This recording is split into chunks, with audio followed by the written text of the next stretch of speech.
23,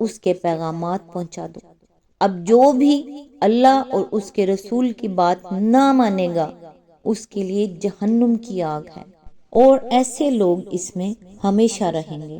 اس کی تفسیر ہے، یعنی میرا یہ دعویٰ ہرگز نہیں ہے کہ خدا کی خدائی میں میرا کوئی دخل ہے یا لوگوں کی قسمتیں بنانے اور بگاڑنے کا کوئی اختیار مجھے حاصل ہے۔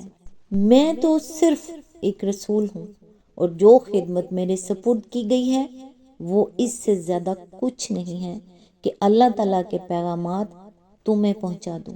باقی رہے خدائی کے اختیارات تو وہ سارے کے سارے اللہ ہی کے ہاتھ میں ہیں۔ کسی دوسرے کو نفع یا نقصان پہنچانا تو درکنار، مجھے تو خود اپنے نفع و نقصان کا اختیار بھی حاصل نہیں۔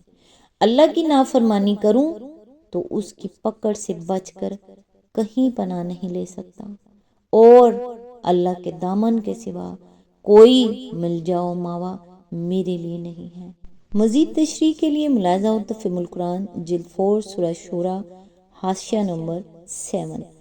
اسی آیت کے ضمن میں آگے فرمایا، اس کا یہ مطلب نہیں ہے کہ وہ ہر گناہ اور مصیبت کی سزا ابدی جہنم ہے، بلکہ جس سلسلہ کلام میں یہ بات فرمائی گئی ہے اس کے لحاظ سے آیت کا مطلب یہ ہے کہ اللہ اور اس کے رسول کی طرف سے توحید کی جو دعوت دی گئی ہے اس کو جو شخص نہ مانے اور شرک سے باز نہ آئے اس کے لیے ابدی جہنم کی سزا ہے۔ آیت نمبر 24، یہ لوگ اپنی اس روش سے باز نہ آئیں گے یہاں تک کہ جب اس چیز کو دیکھ لیں گے جس کا ان سے وعدہ کیا جا رہا ہے تو انہیں معلوم ہو جائے گا کہ کس کے مددگار کمزور ہیں اور کس کا جتھا تعداد میں کم ہے۔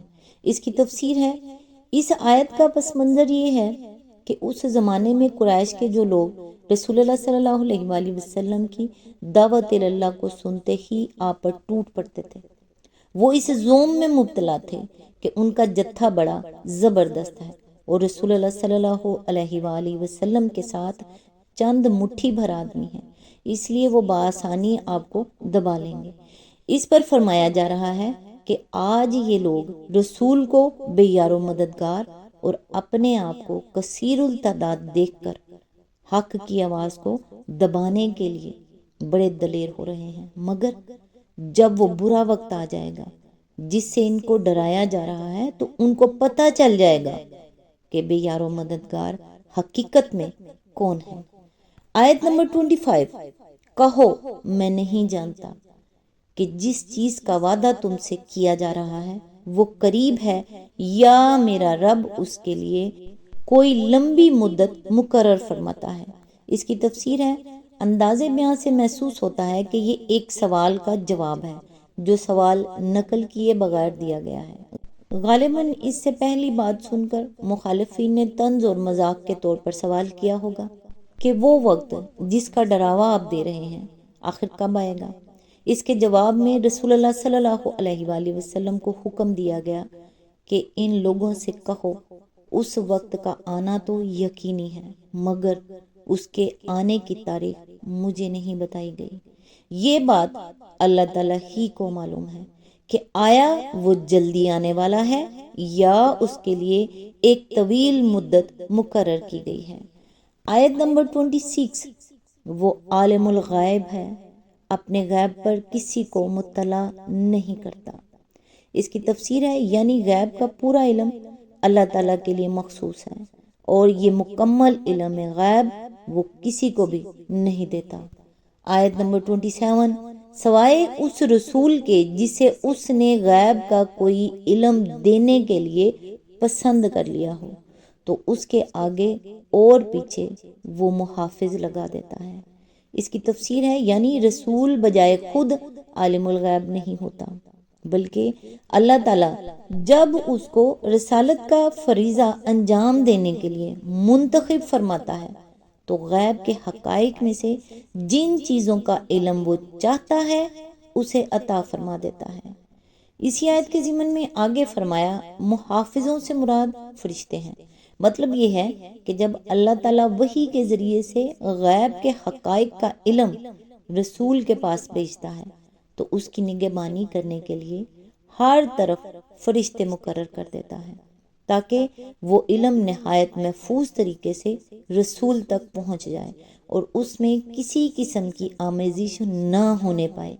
یہ وہی بات ہے جو اس سے پہلے آیت نمبر 8 اور 9 میں بیان ہوئی ہے کہ رسول صلی اللہ علیہ وآلہ وسلم کی بعثت کے بعد جنوں نے اپنے لیے عالم بالا تک رسائی کے تمام دروازے بند پائے اور انہوں نے دیکھا کہ سخت چوکی پہرے لگ گئے ہیں جن کے باعث کہیں ذرا سی سنگن لینے کا موقع بھی ان کو نہیں ملتا۔ آیت نمبر 28 تاکہ وہ جان لے کہ انہوں نے اپنے رب کے پیغامات پہنچا دیے اور ان کے پورے ماحول کا احاطہ کیے ہوئے ہیں اور ایک ایک چیز کو اس نے گن رکھا ہے۔